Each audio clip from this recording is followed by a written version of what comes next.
본 방송에서 제공하는 투자 정보는 투자 판단에 대한 조언입니다. 방송에서 제공하는 주식의 가치, 가격 상승 및 가격 하락에 대해서는 방송사에서 보장하지 않습니다.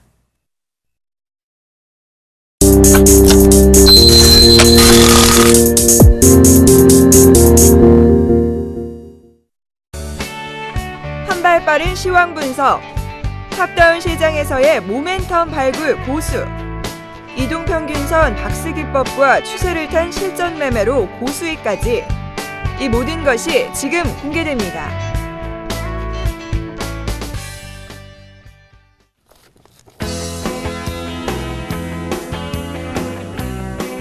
예, 여러분 안녕하십니까. 대학플러스 시즌2 여러분의 원료를 책임지고 있는 최영도 멘토입니다.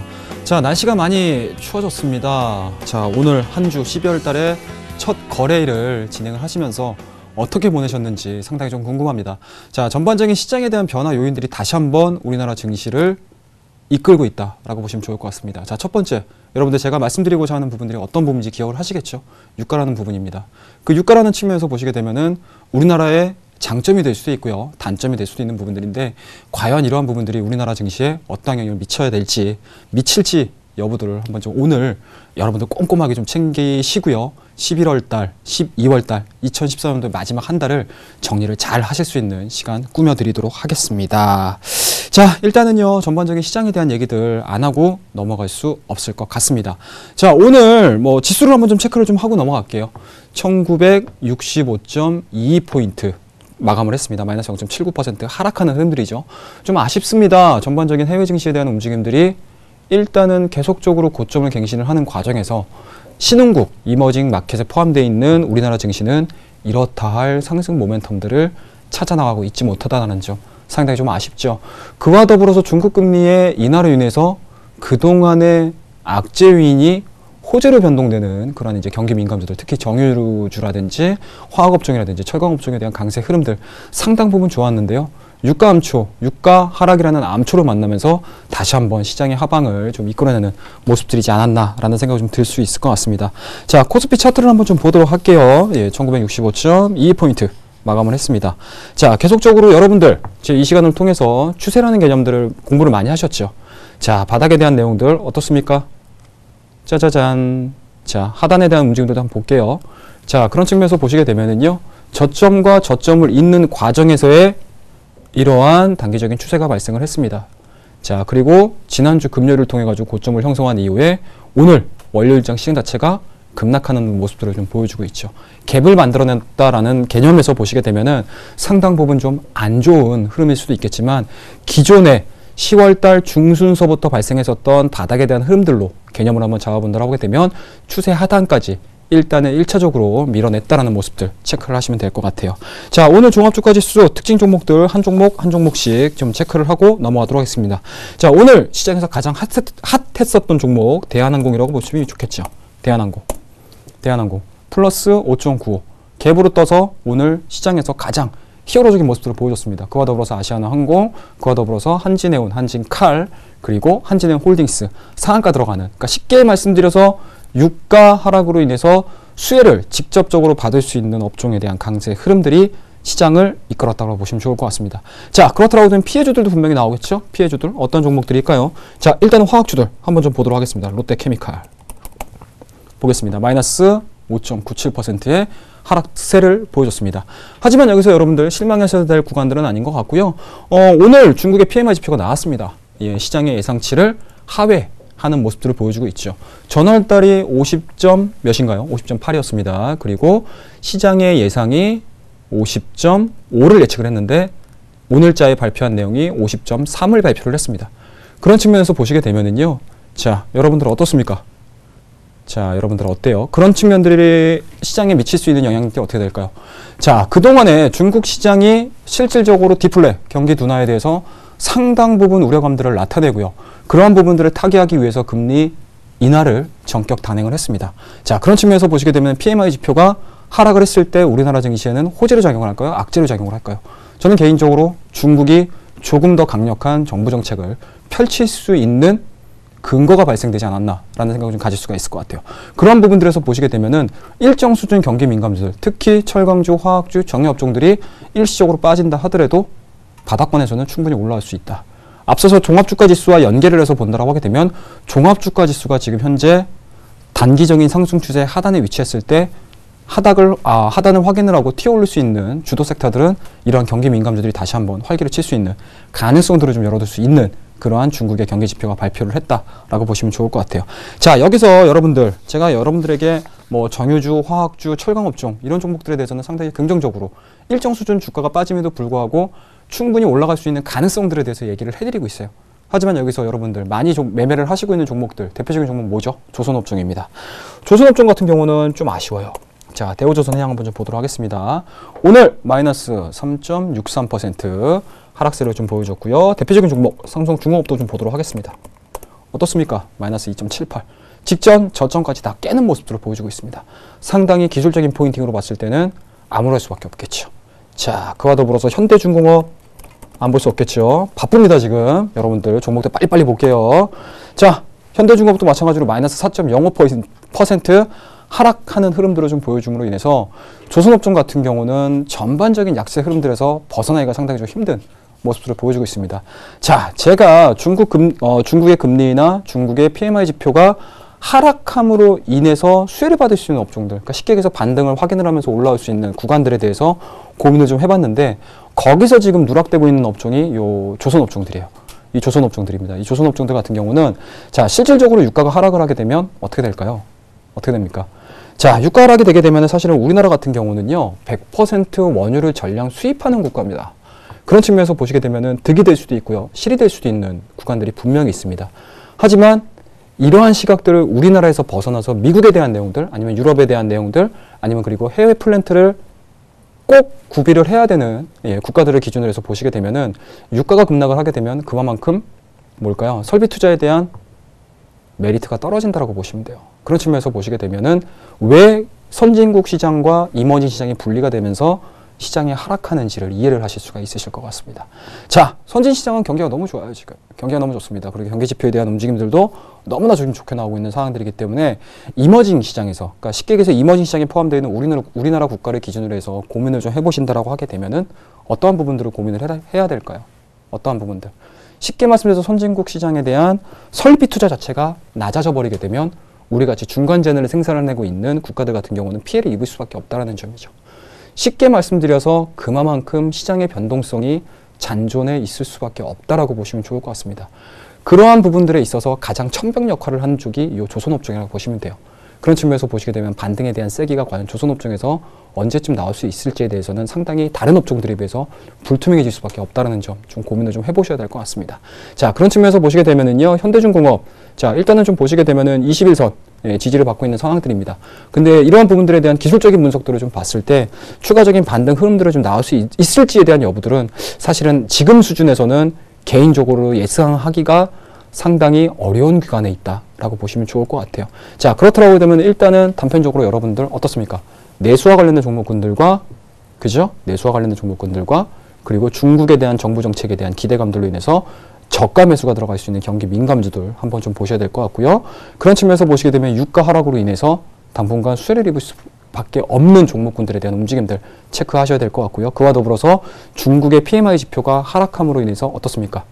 중국 같은 경우는 실질적으로 수출 주도형 국가임에도 불구하고 내수 경기에 대한 활성화까지 같이 진행을 하고 있습니다. 중국에서 움직여줄 수 있는 내수 관련된 종목군들도 같이 곁들여서 보신다고 하게 되면은 지금 시장 뭐 어렵다 하신다 하더라도 여러분들은 분명히 수익을 받을 수 있는 종목군들을 잡아내실 수 있는 그러한 활로를 찾을 수 있다고 말씀드리고 싶습니다. 자, 이게 전반적인 어떻습니까? 경기 민감주들 코스피 속해 있는 종목군들에 대한 리뷰를 좀 끝낼 거고요. 자, 코스닥 종목 안 보고 넘어갈 수 없을 것 같아요. 코스닥만 잠깐 좀 보도록 하겠습니다. 자, 코스닥 같은 경우는 제가 누누이 말씀드렸습니다. 어떻습니까? 자, 여러분들 추세 배우셨죠? 추세. 자, 추세를 한번 좀 거보도록 할게요. 자, 2013년 9월 25일입니다. 583.66포인트를 고점으로 해서 어떻습니까? 하락 추세가 명확하게 지금 나오고 있죠. 오늘 같은 경우도 일부 종목군들, 일부 섹터군들을 제외시키고 나서 이 추세 자체를 돌파시키고자 하는 시장의 흐름들, 그죠? 그런 부분들이 다소 지금 미진했던 모습들이지 않나라는 생각을 좀 가질 수가 있을 것 같고요. 지수상에 대한 움직임들은 어찌됐든지 간에 외국인들에 대한 매수세가 들어왔음에도 불구하고 하락하는 종목군들이 약간은 좀 압도적이지 않았나라는 생각을 좀 가질 수가 있을 것 같아요. 다만 여러분들하고 저하고 같이 우리 회원님들도 마찬가지고 우리 장중 온라인 회원님들도 마찬가지고 매매를 할 때 코스닥 종목군들을 빼놓고 사실은 매매를 할 수가 없어요. 빼놓고 매매를 할 수가 없습니다. 아무래도 변동폭에 대한 움직임들, 쉽게 말씀드려서 코스닥이 전반적으로 하락함에도 불구하고 올라갈 수 있는 섹터들은 분명히 나올 수 있거든요. 오늘 같은 경우는 어떤 섹터들이 나왔죠? 오늘 같은 경우는 어떤 섹터들이 나왔습니까?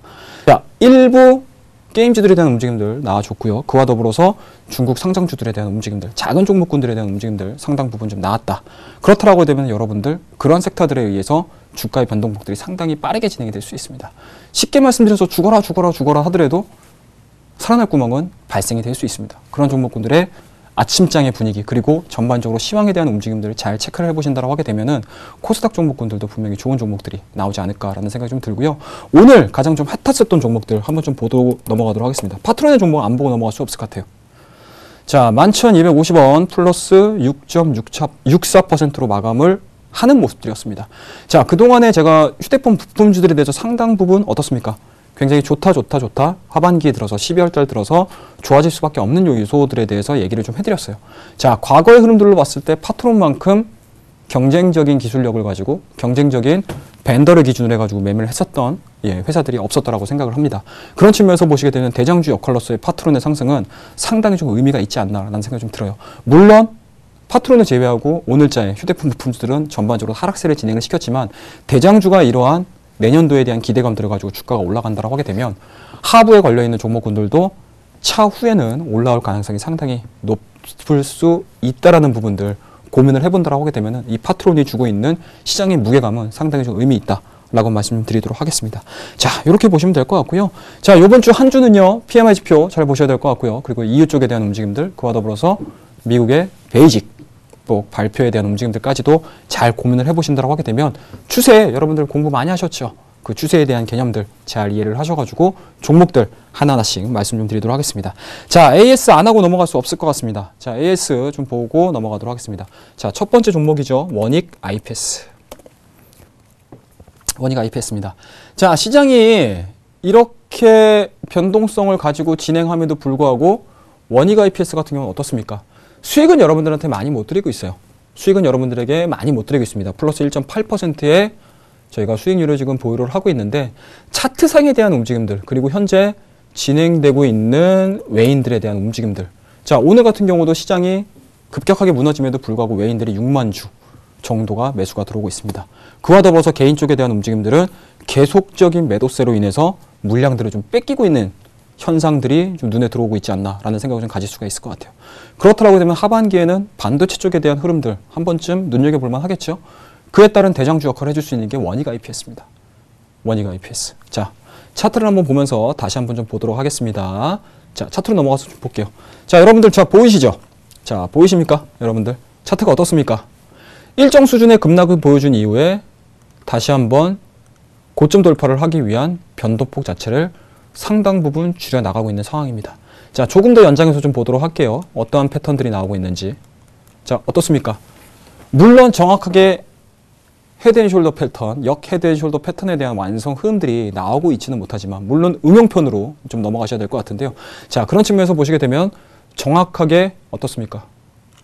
왼쪽 어깨와 오른쪽 어깨에 대한 수평, 넥라인이 형성이 되면서 고점을 돌파하기 위한 계속적인 타진을 하고 있는 상황들입니다. 그런 측면에서 보시게 되면 오늘자 외국인들에 대한 수급 현황들 상당히 좀 의미 있겠죠. 투신 같은 경우도 7,553주 또다시 한번 매수세가 좀 붙어가는 모습들. 자, 그렇다고 되면 돌파가 이루어졌을 때 시장에서 수급적인 요인들로 인해서 주가가 빵 뛸 수 있는 가능성이 상당히 높은 종목이다. 그리고 하반기 그리고 내년 초에 대한 삼성과 SK 하이닉스 쪽에서의 반도체 치킨 게임의 승자로서의 지위를 다시 한번 확인을 해준다라고 하게 되면은 이 종목 같은 경우는 하반기에 히어로가 되지 않을까라는 생각을 좀 가질 수가 있을 것 같습니다. 자, 지금 당장 변동성으로 인해서 주가가 여러분들에게 수익을 드리고 있지는 못하지만 이런 종목군들 같은 경우는 수익 개념으로는 충분히 메리트 있는 종목이다라고 말씀드릴 수가 있으니까요. 이 종목 보유로서 좀 대응을 좀 하도록 하겠습니다. 자, 좀 아까운 종목이에요. 아프리카 TV입니다. 아프리카 TV 한번 좀 보도록 하겠습니다.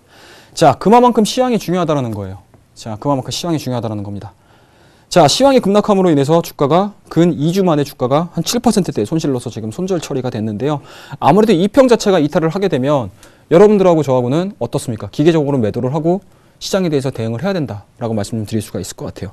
자, 손절 라인은 제가 29,000원을 드렸습니다. 29,000원. 쉽게 말씀드려서 121선 자체를 이탈을 하게 되면 매도로서 대응을 한다라고 말씀드렸는데요. 이 종목이 왜 빠졌을까요, 지금? 자, 수급 현황 한번 볼까요? 수급 현황? 이 종목이 왜 빠졌을까요? 자, 수급에 대한 변화들은 그렇게 크게 요인들이 없습니다. 자, 크게 요인들이 없어요. 최근 들어서 11월 26일입니다. 기관 쪽에서 4만 주 정도가 나온 건데요. 이 4만 주에 대한 움직임들이 연기금 쪽에서 나온 겁니다. 연기금들 같은 경우는 지금 쉽게 말씀드려서 정말 매도를 하고 싶지 않은 종목군들까지 매도를 해야 될 수밖에 없는 그러한 상황에 놓여 있어요. 그런 측면에서 보시게 되면 그동안의 수익을 많이 걷어들이고 있는 종목들에 대한 비중 조절을 하고 있는 상황이거든요. 그런 부분들에서 보시게 되면 아프리카 같은 경우는 사실은 조금 아쉽습니다. 개인적으로는 현재 지금 보여주고 있는 단기적인 박스권에서 매수로서 대응을 좀 하고 싶은 대표적인 종목이고요. 다만 이제 여러분들하고 저하고 이제 포트를 꾸려나가는 데 있어서 어떻습니까? 원칙이라는 부분들이 있죠. 원칙이라는 부분들을 지켜나가기 위해서 다소 아쉽지만 손실로서 처리를 할 거고요. 다음 타순이 오게 되면 이 종목은 제가 다시 한번 중장기적인 관점으로 추천드릴 수 있는 기회가 있는 종목이니까요. 다시 한번 죄송하다는 말씀드리고 다시 한번 이 종목에 대한 공부를 한 번쯤 해보실 것을 권해보도록 하겠습니다. 자, 나머지 종목입니다. 풍산 종목 한번 볼게요. 자, 풍산 좀 아쉬워요. 풍산도 좀 아쉽습니다. 오늘 같은 경우는 마이너스 4.13입니다. 쉽게 말씀드려서 유가가 급락을 하게 되면은 여러 가지 시장에 대한 뭔가요? 상품 가격에 대한 안 좋은 흐름들이 나오거든요. 하지만 어떻습니까? 직전 저점에 대한 밑꼬리 형식이 달렸어요. 그리고 말씀드렸던 PMI 지표에 대한 움직임들이 하방으로 나왔지만 어떻습니까? 정부 정책에 대한 내용들이 나와준다고 하게 되면 풍산이 생산을 하고 있는 다양한 구리와 관련된 동과 관련된 제품들에 대한 수요는 중국발에서 움직일 수 있는 개연성이 상당히 높습니다. 그런 측면에서 보시게 되면은 이 종목군들도 사실은 조금 아쉬운 구간들이 있지만 이 종목 추가적인 하락세보다는 오히려 어떻습니까? 바닥을 확인한 이후에 고점에 대한 움직임들 나올 가능성이 좀 있기 때문에요. 이 종목도 마찬가지로 시황적인 부분들에 의해서 아니면 전반적인 시장 급락했었던 부분들, 그러니까 시장에서 예측하지 못했던 부분들로 인해서 주가가 좀 빠졌다라고 생각을 좀 듭니다. 좀 아쉽지만 이 종목도 마찬가지로 다시 한번 매도 처리를 하고요. 다시 한번 복수할 수 있는 기회 꼭 잡아보도록 하겠습니다. 자, 지금까지 지난 종목 AS 진행을 해봤고요. 말씀드렸던 제가 추세라는 개념들 굉장히 많이 말씀드렸어요. 이 추세라는 개념과 더불어서 기술적인 지표들을 어떻게 잘 조합을 해서 우리가 시장에 살아남을 수 있는지 본격적으로 시작해 보도록 하겠습니다.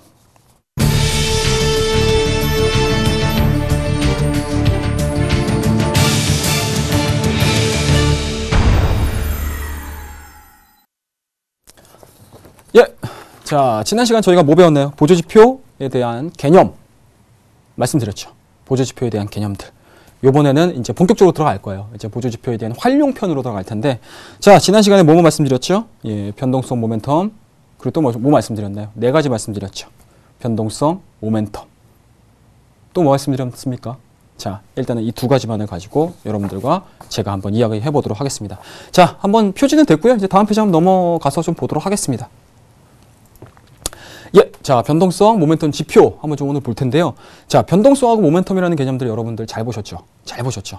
자, 주가가 추세를 따라 움직일 때 그 각도에 따른 변동폭을 측정하는 데 있어서 굉장히 유용한 지표입니다. 변동성과 모멘텀 지표. 자, 쉽게 말씀드려서 변동성이라는 부분들은 주가가 움직였을 때 과연 어느 정도 폭까지 움직일 수 있으며 그 움직일 수 있는 시장에서 예측하지 못하는 변동폭을 내가 과연 어떤 기계적인 흐름들을 가지고 매매에 임할 것이냐는 부분들 굉장히 중요합니다. 자, 그 이전에 모멘텀 지표인데요. 자, 종목들이 올라갑니다. 종목들이 올라가거나 아니면 시장이 떨어지거나 시장이 상승을 하거나 여러 가지 다양한 요인들로 인해서 종목도 움직이고요. 시장도 움직이고 시장의 심리가 많이 움직입니다. 그에 따른 모멘텀 지표들을 보는 데 있어서 굉장히 유용한 지표가 저 바로 모멘텀 지표예요. 자, 투자 심리나 어떻습니까? 운동 에너지를 통해서 추세의 변곡점을 파악을 하시는 거예요. 추세의 변곡점. 추세의 변곡점을 파악을 하시는 거예요. 쉽게 말씀드려서 여러분들 눌림목이라는 개념들 굉장히 많이 들어보셨죠. 눌림목. 눌림목. 자, 눌림목이라는 부분들은 일정 수준의 주가가 상승한 이후에 어떻습니까? 쉬어가는 구간들. 자, 눌림목이라는 구간들 여러분들 저 굉장히 많이 배우셨죠. 자, 눌림목이라는 개념 자체를 저희가 어떠한 개념으로 배우셨죠? 패턴이라는 개념으로 많이 배우셨죠. 패턴. 아, 제가 원래 글씨를 되게 잘 쓰는데 글씨를 원래 되게 잘 쓰거든요. 근데 이제 이게 아무래도 이제 굉장히 좀 신기술입니다. 여러분들 터치 패널 많이 배우셨죠? 굉장히 좋은 기능 많이 탑재해 주셔가지고 방송하기도 되게 편하고 여러분들에게 강의하기도 굉장히 편합니다. 자, 패턴이라는 개념을 가지고 눌림목이라는 개념, 시장의 변곡점을 여러분들과 제가 공부를 했습니다. 자, 그런 부분들을 잡아낼 수 있는 지표가 변동성과 모멘텀으로 보시면 돼요. 자, 그 밑에 보시게요. 자, 추세 진행이나 변곡점을 알아보는데 굉장히 유용합니다. 쉽게 말씀드려서 과매도 영역이 왔거나 아니면 때로는 과매수 영역이 왔을 때 아, 내가 이 정도쯤에서는 수익을 실현해도 충분하겠구나. 내가 이쯤에서는 수익을 실현해도 좋겠구나. 아니면 내가 이 종목을 정말 관심 있게 계속적으로 시장에서 관찰을 했는데 이쯤이면은 매수를 들어가도 괜찮겠구나라고 생각할 수 있는 보조 지표가 바로 변동성과 모멘텀 지표입니다. 여러분들. 자, 변동성과 모멘텀 지표들이 과연 어떠한 것들이 있는지 한번 다음 페이지로 보면서 얘기를 좀 이어나가 보도록 하겠습니다. 자, 보조지표들이 굉장히 중요해요, 여러분들. 자, 오늘 첫 번째 배우실 보조지표가 여러분들 많이 배우셨죠? 스토캐스틱이에요. 저도 개인적으로 우리 온라인 회원들과 마찬가지로 이 스토캐스틱을 가지고 매매하는 경우들이 굉장히 많습니다. 굉장히 유명해요. 지금 같은 경우 시장이 연속성을 가지고 움직이는 게 아니고 그날의 주도 섹터가 나오고요. 그리고 주도할 수 있는 업종이 나오고요. 주도할 수 있는 종목군들이 별개로 움직입니다. 자, 그렇다고 되면 최근의 매매 패턴들이 어떻게 되나요? 자, 하나의 이벤트 아니면 하나의 이슈를 가지고 주가들이 갑자기 강세 종목들이 시장에서 딱 떨어져 나오는 시장이죠. 자, 그때 우리가 쫓아갈 것이냐 아니면 그냥 관망을 하고 다음 장을 준비를 할 것이냐라는 부분들 굉장히 뭐라 해야 되나 딜레마에 빠져버리게 되죠. 그때 여러분들에게 해답을 줄 수 있는 부분들, 쉽게 말씀드려서 의사결정을 하는 데 있어서 일정 수준에 대한 조언 역할을 해줄 수 있는 게 바로 저 스토캐스틱이에요. 쉽게 말씀해서 오늘 같은 경우 항공주 그리고 해운주를 한번 좀 보도록 할게요. 자, 차트 제가 잠깐 좀 보고 넘어가도록 하겠습니다. 자, 스토캐스틱 한번 설정을 하면서 얘기를 좀 해드릴게요. 자, 여러분들 설정하실 수 있으시죠?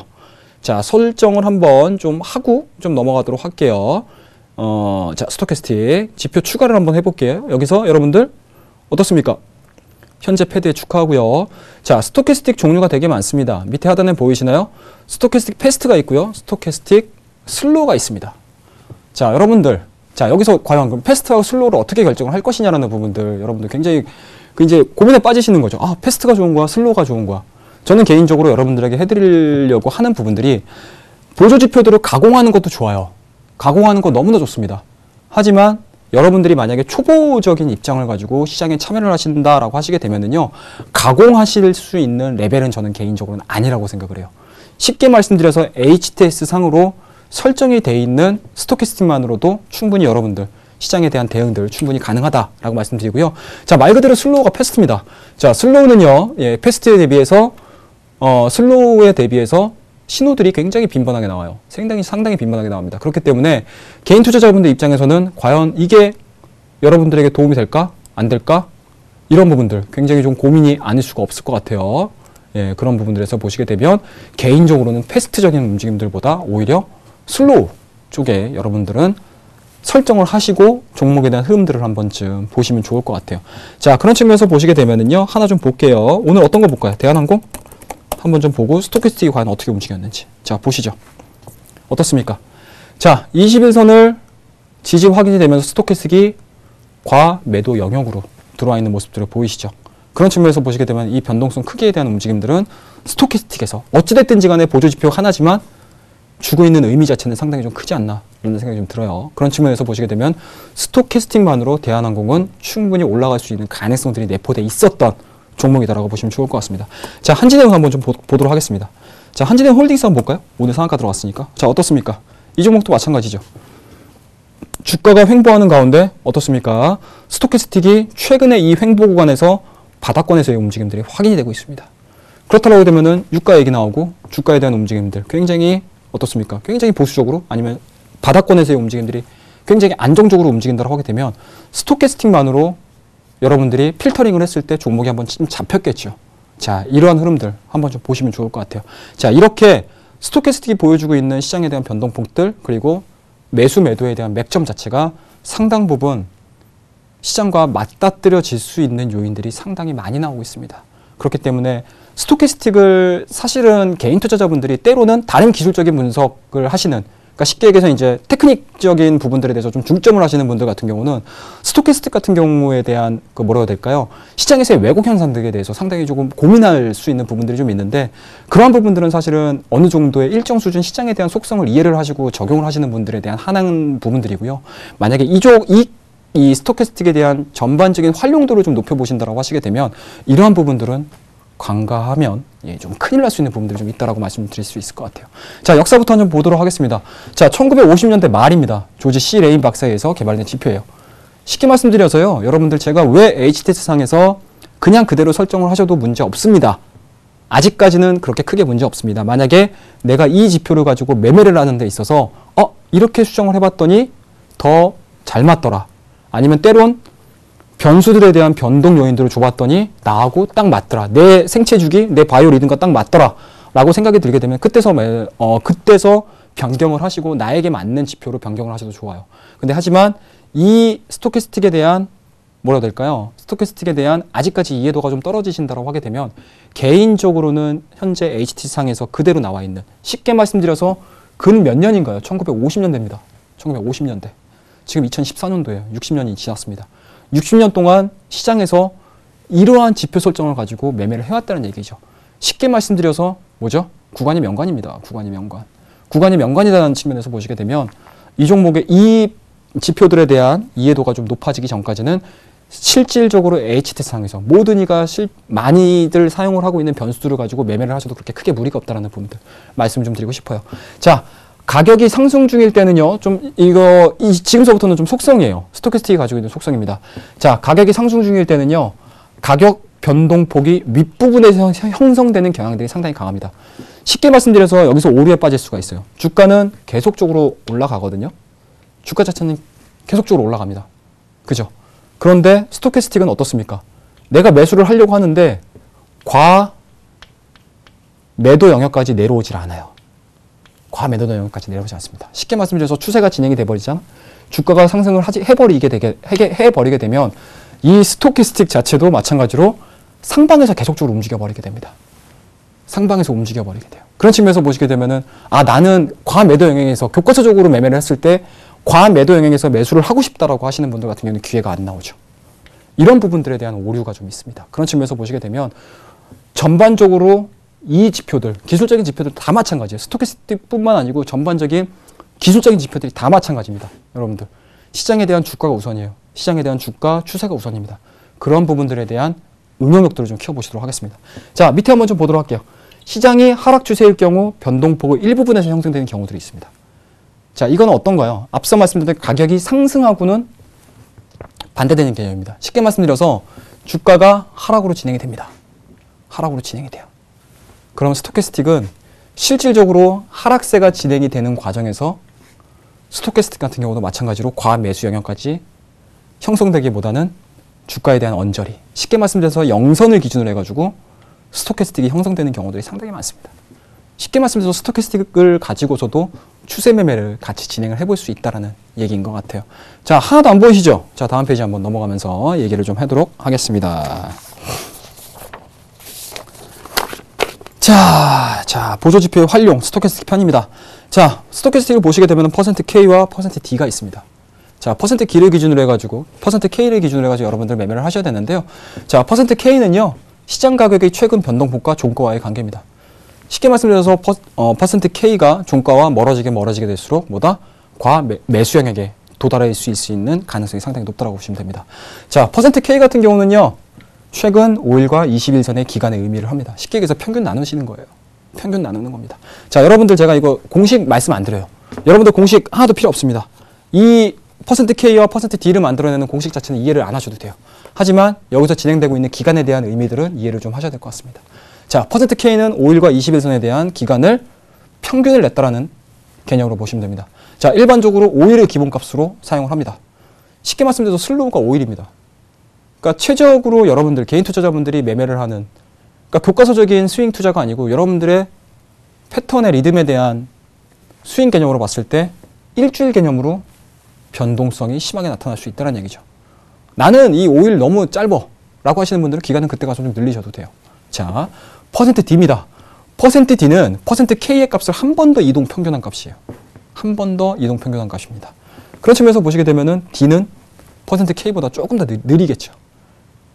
그럼으로 인해서 %K와 %D 이 두 선을 가지고 여러분과 제가 매수 매도하는 맥점을 한번 잡아보도록 할게요.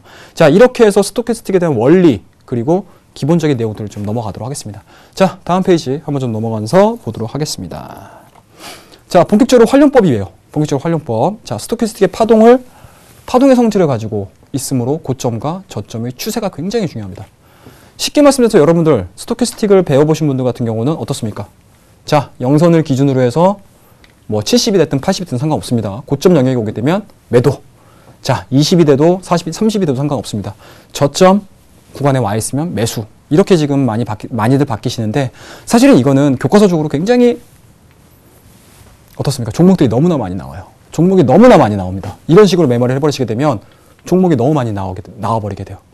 그런 부분들에서 보시게 되면 저는 개인적으로 스토캐스틱을 매매를 하는 데 있어서 추세라는 개념을 큰 줄기를 가지고 제가 강의를 하지 않습니까? 보조지표도 마찬가지로 추세라는 개념이 나옵니다.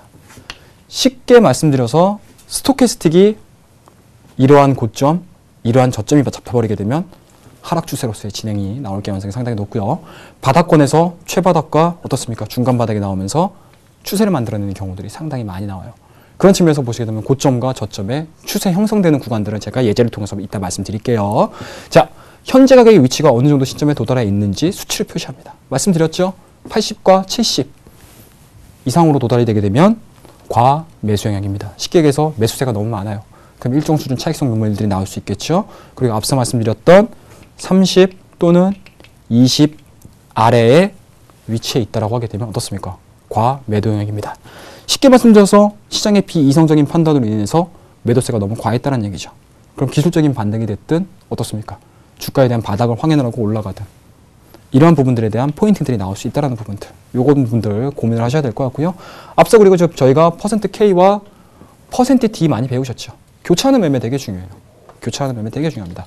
%D가 %K의 가중평균입니다. 다시 한번 평균을 내버린 거예요. 그렇다고 되면 %D는 제가 느리다라고 말씀드렸죠. %K가 %D를 상향 돌파를 했을 때 우리는 매수 관점으로 잡을 수 있는 매매 포인트들이 나옵니다. 그로 인해서 매수와 매도를 인식을 할 수 있겠죠.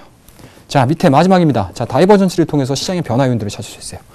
쉽게 말씀드려서 주가는 내일이 하락합니다. 내일이 하락해요. 다이버전시. 반대되는 게임이죠. 역의관계라고 보시면 돼요. 시장이 아니면 주가가 계속적으로 하락함에도 불구하고 스토캐스틱이 상승 추세를 보인다고 하게 되면 여러분들 어떻게 해석을 하실 거예요?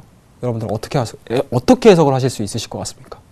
곧 추세 반전이 올 수도 있겠구나라는 예측도들이 그려질 수 있습니다.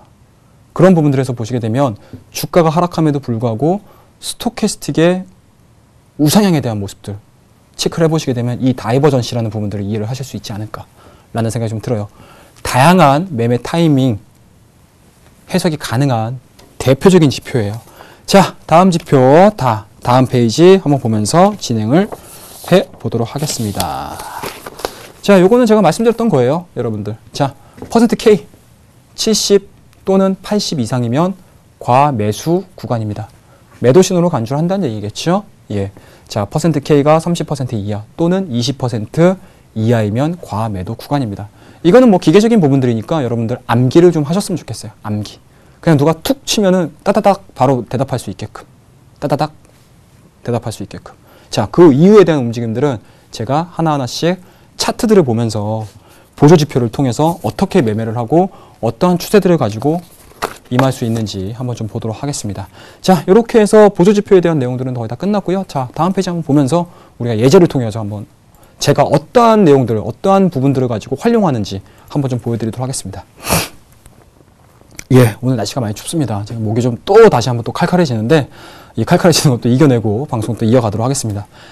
자, 일단은 보조지표 활용입니다. 자, 어떤 종목이죠? LG라는 종목이에요. LG라는 종목입니다. LG라는 종목. 자, 보시자고요. 예, 자, 보시자고요. 그냥 차트만 보세요.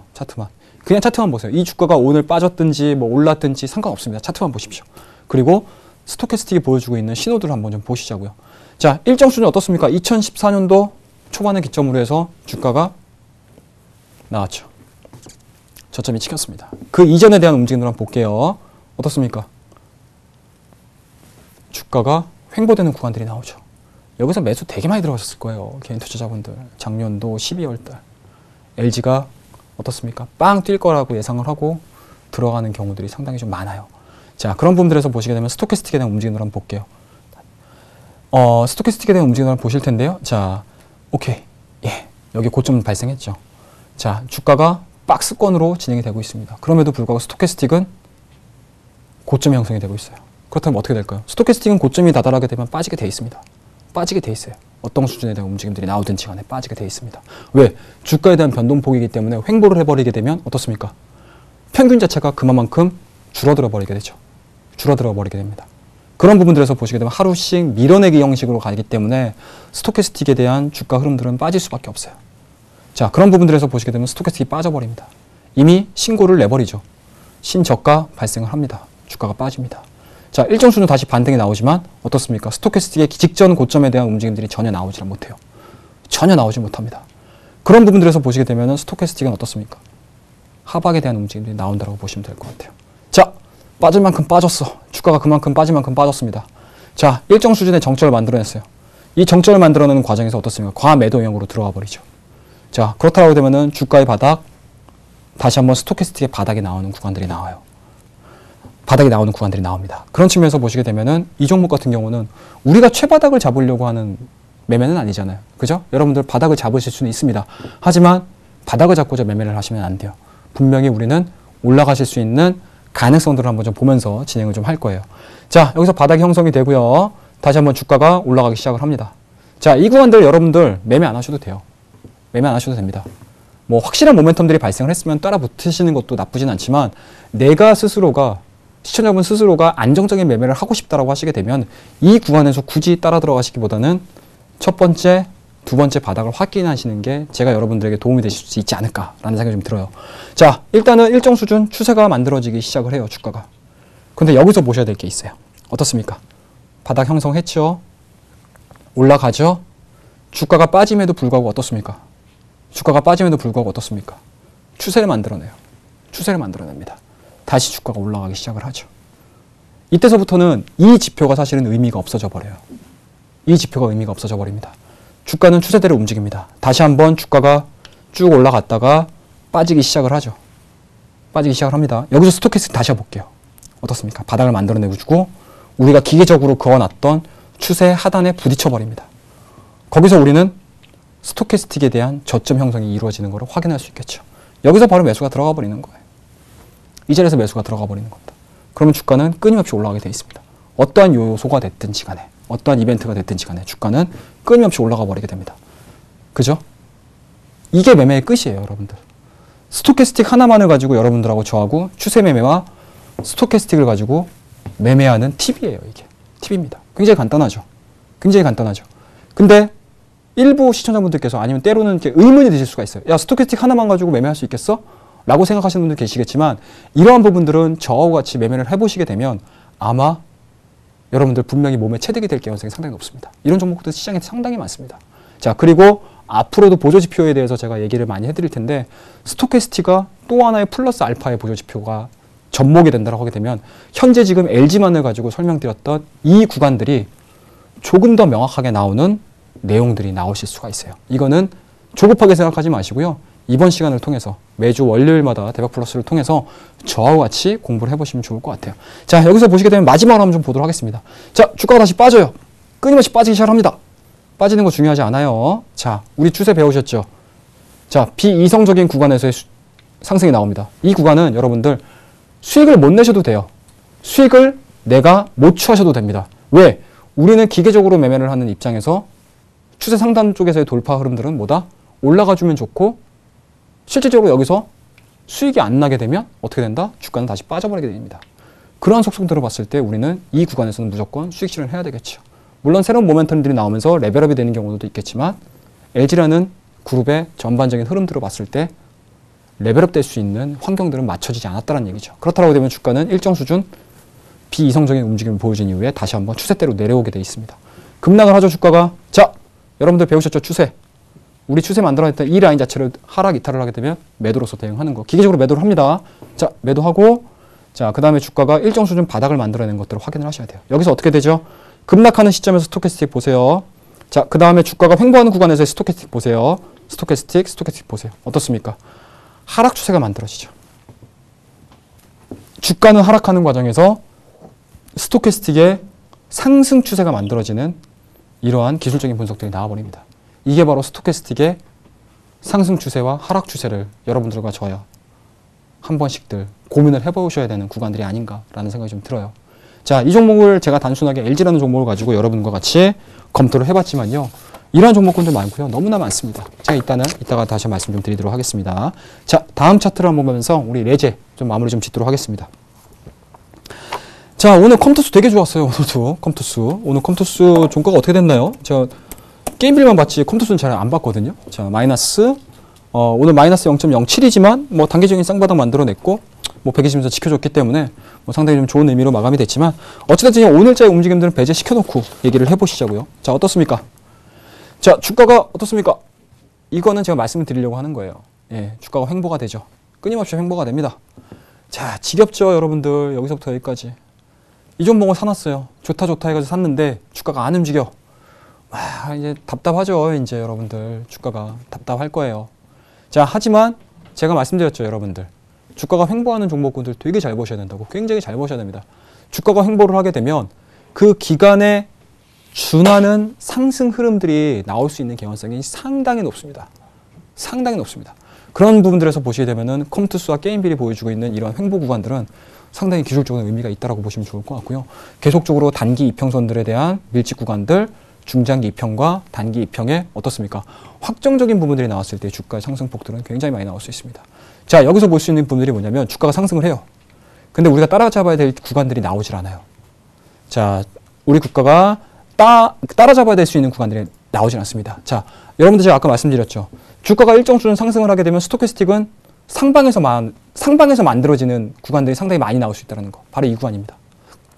어떻습니까? 주가는 상승을 하고요. 횡보하는 구간에서 스토캐스틱은 내려오질 않아요. 내려오질 않습니다. 하지만 일정 수준에 대한 평균 자체가 밀려버리기 때문에 어떻습니까? 다시 내려오는 구간들이 나오죠. 쌍바닥 나오죠.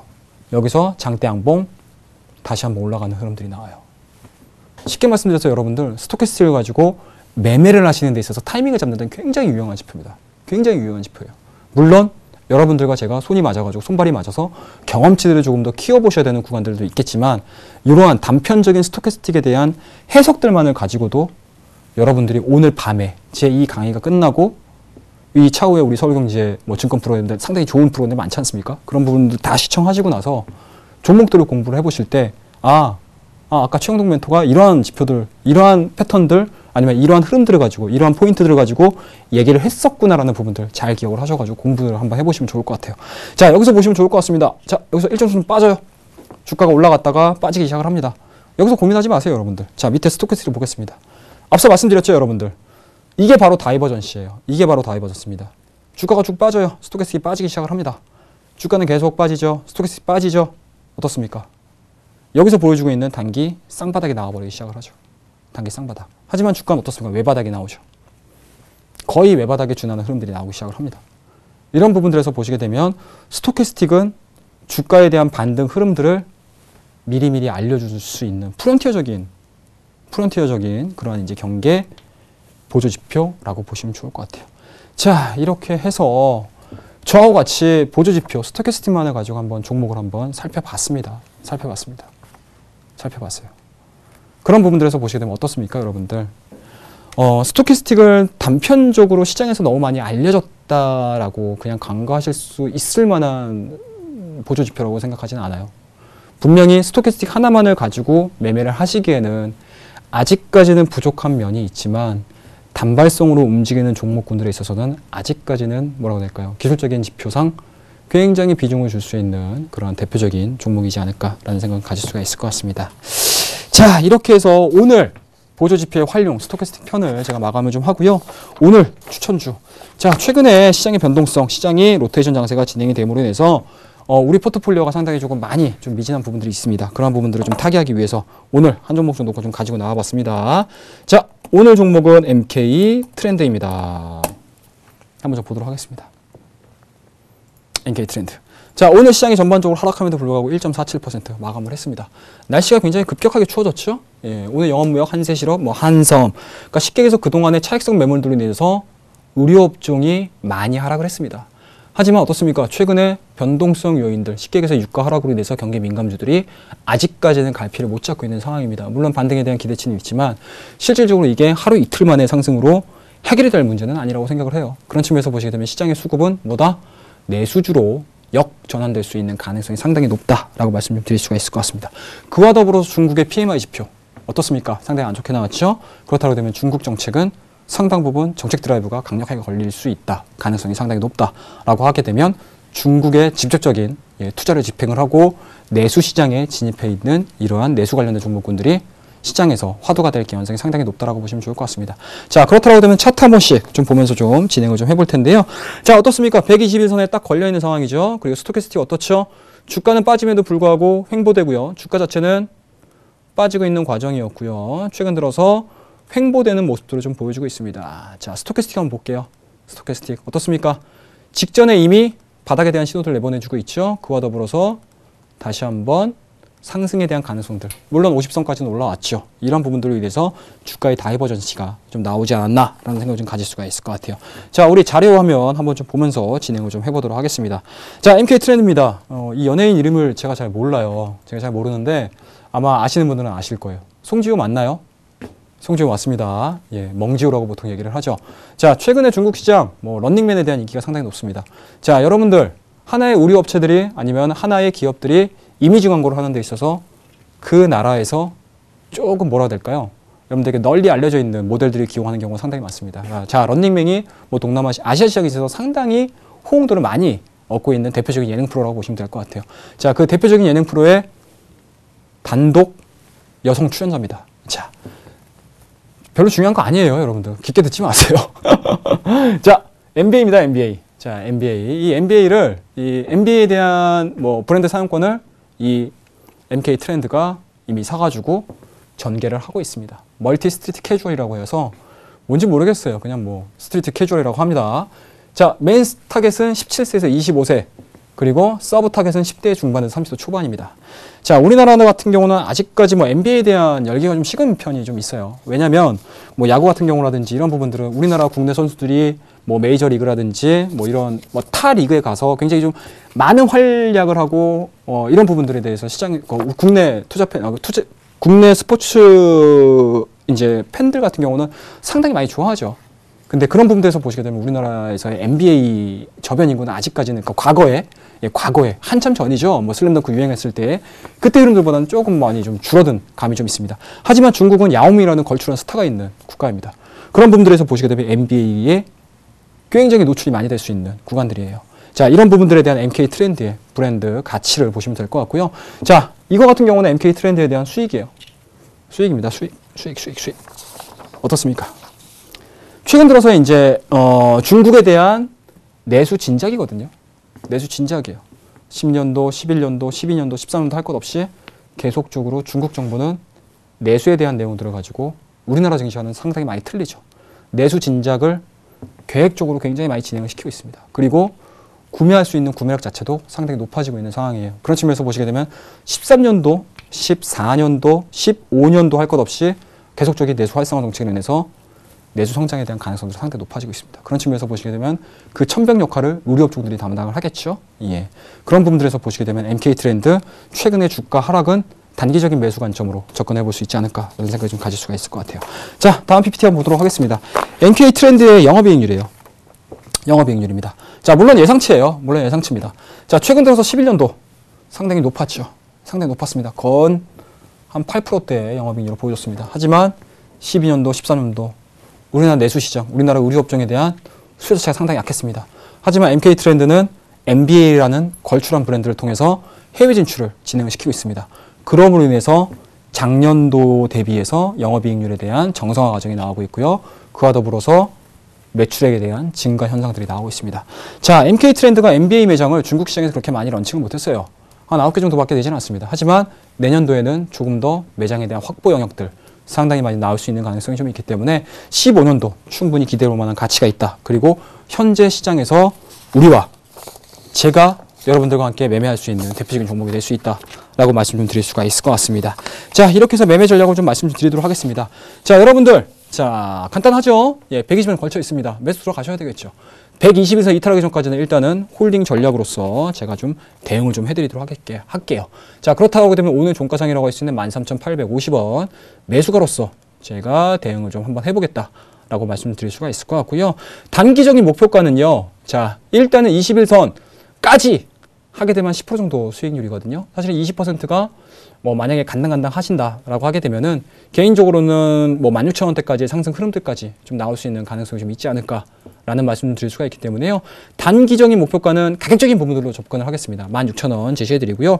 손절 라인 자체는 직전 저점이라고 할 수 있겠죠. 자, 여러분들 저와 같이 넥라인이라든지 지지라인에 대한 공부들 많이 해보셨죠.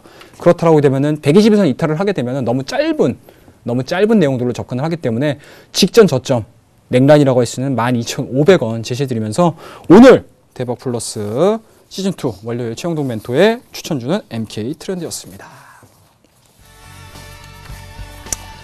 예, 시장이 많이 좀 어려워지고 있습니다. 변동성 요인들도 아직까지 많이 산재되어 있는 상황이고요. 이러한 부분들을 저희 대박 플러스 시즌2와 함께 하시게 되면은 정말 든든한 조언자 역할을 충분히 할 수 있으리라 생각이 됩니다.